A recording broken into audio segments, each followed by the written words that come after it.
So ideally, there could be a cruise control for diabetes. It's technology called an artificial pancreas, and there's everything from a hybrid system where you still take some manual action, and then there's a fully automated system. But the reality is, this technology, great an idea, doesn't exist on the commercial market. So people with diabetes are forced to use existing devices that don't talk to each other. And people who don't live in the healthcare world or don't have a patient experience often are so surprised when they look at their medical devices and say, wait, data from this device doesn't go to this device or vice versa? In order to make a decision, I have to click the button on this glucose monitor, look at the number, do a calculation in my head, and program it into my pump.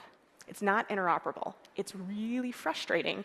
And there's a lot of challenges for the system, everything from having to be distracted from what I'm doing and actually do this math calculation hundreds of times a day.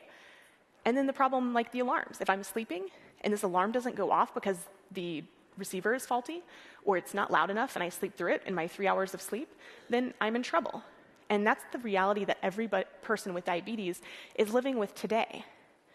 But thanks to open source and social media, that may no longer be the case. So I'm here to tell you today that there are in fact 3 kinds of people in the room. Those of you who do produce your own insulin, those who do not, and those of us with a DIY closed-loop artificial pancreas.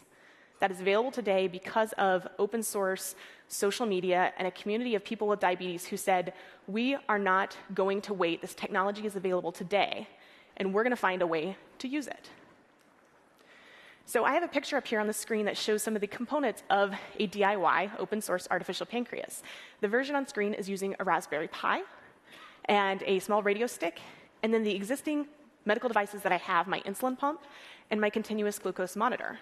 Now, I don't have that with me on stage because women's pockets are a little bit small, so I choose to use my Intel Edison rig.